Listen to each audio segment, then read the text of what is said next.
అందరికీ ముందస్తుగా నూతన ఆంగ్ల సంవత్సర శుభాకాంక్షలు.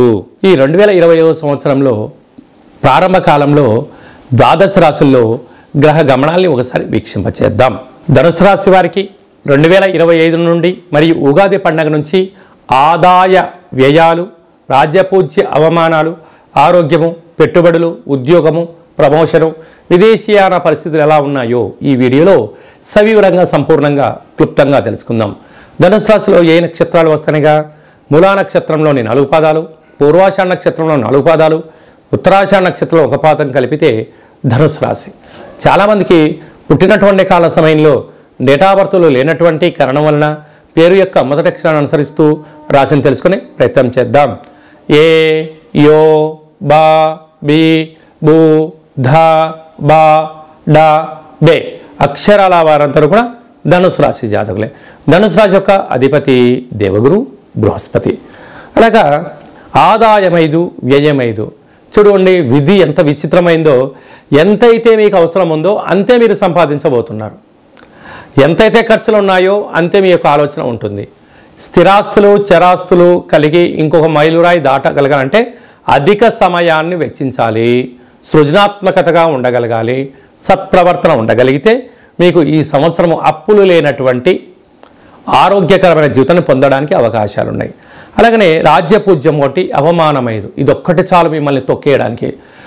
ఎవరన్నా మీరు మంచి పని చేశారు అని అనే లోపలనే 10 మంది శత్రువులు వచ్చి ఏం చేశాడండి ఆయన అవసరాల కోసం ఆయన చేసుకున్నాడు అని శత్రువులు మీ పైన ముప్పేట దాడి చేసే పరిస్థితి ఈ సంవత్సరం అధికంగా ఉందని చెప్పి గమనించాలి. కనుక మీరు ఎవరినైతే నా వాళ్ళు అనుకుంటున్నారో, ఎవరైతే పెట్టుబడులు పెట్టారో, ఎవరైతే మంచి కార్యక్రమాలు చేశారో వారే మిమ్మల్ని ఏలెత్తి చూపించే పరిస్థితి ఈ ధనుసు రాశి వారికి కనపడబోతుంది. కనుక వీలైనంత వరకు ఆవేశంతో సాధించిందేం లేదు. కాలం అనేది ఎప్పటికైనా కూడా నువ్వు ధర్మంగా ఉన్నంత వరకు, నువ్వు న్యాయంగా ఉన్నంత వరకు, నీ శ్రమను నువ్వు నమ్ముకున్నంత వరకు భగవంతుడు మిమ్మల్ని ఎలాంటి ఇబ్బంది పాలు కాకుండా చేసే పరిస్థితి ఉంటుందని చెప్పి కూడా గమనించగలగాలి. అలాగనే మూలా నక్షత్ర జాతకులకు 2025 ఆగస్టు నుండి 2026 ఏప్రిల్ వరకు మధ్య 0, చివరి 0 కారణం వల్ల అనారోగ్యము, ఆర్థిక ఇబ్బందులు, పోలీస్ స్టేషన్లు, గొడవలు, కారాగారము, అనేక రకాల సమస్యలతో కొట్టిమిట్టాడే పరిస్థితి అధికంగా ఉంటుందని చెప్పి కూడా గమనించాలి. అలాగనే ఈ రాశాధిపతి దేవగురు బృహస్పతి అవ్వడం వలన జనవరి నుండి మార్చి ఆఖరి వరకు ఒకవైపు ఉండడము, మార్చి ఆఖరి నుండి 2026 ఉగాది పండుగ వరకు ఈ సంవత్సరం బలమైనటువంటి 4 గ్రహాలు మారడం వలన ధనుసు రాశి వారికి ఇప్పుడు అర్ధాష్టమ రాహువులు ఉండబడిన పరిస్థితి నుంచి అర్ధాష్టమ శని ప్రారంభం కాబోతుంది.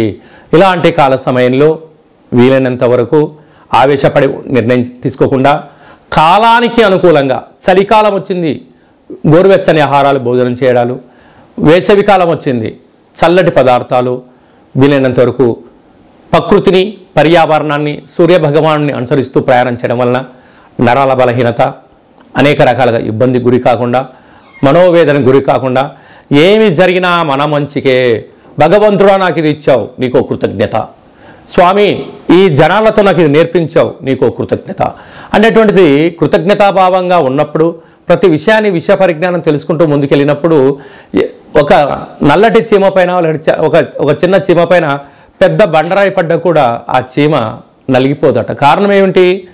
దానికి తెలుసు ఇంకా దీని డెస్టినీ ఇంతే, నేను ఆలోచించినా బండరాయి వచ్చి పడుతుంది, ఆలోచించకపోయినా బండరాయి వచ్చి పడుతుంది అన్న మనోధైర్యం ఉన్నప్పుడు ఆకాశం వచ్చి నీ మీద పడ్డా ఆదుర్ద చెందని వాడికే అద్భుతమైన విజయం, ధైర్యే సాహసే లక్ష్మీ గణపతి అంటాం.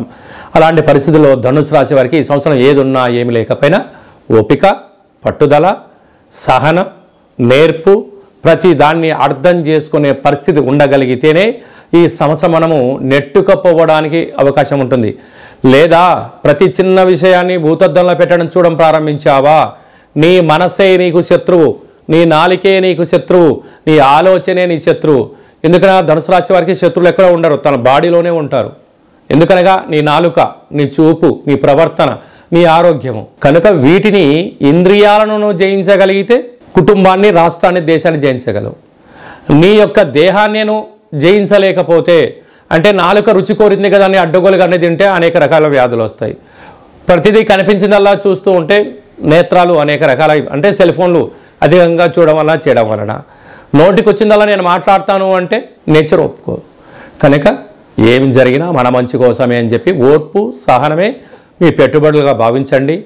ఈ సంవత్సరాన్ని గడ్డు కాలాన్ని నెట్టుకు వెళ్ళండి.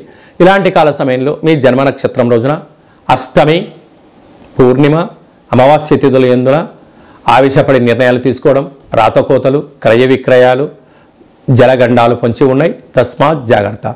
ఇలాంటి కాల సమయంలో గోవుకు ఆహారం, పక్షులకు ఆహారం, కుక్కలకు ఆహారం, సత్కార్యక్రమంలో పాల్గొనడం, ప్రతిరోజు మహాదేవుని దర్శించడం, సూర్య నమస్కారాలు చేయడం, సూర్యాసనాలు ఎప్పుడైతే చేస్తారో ధనుసు రాశి వారికి మంచి కాలం ఉందని చెప్పి కూడా గమనించాలి.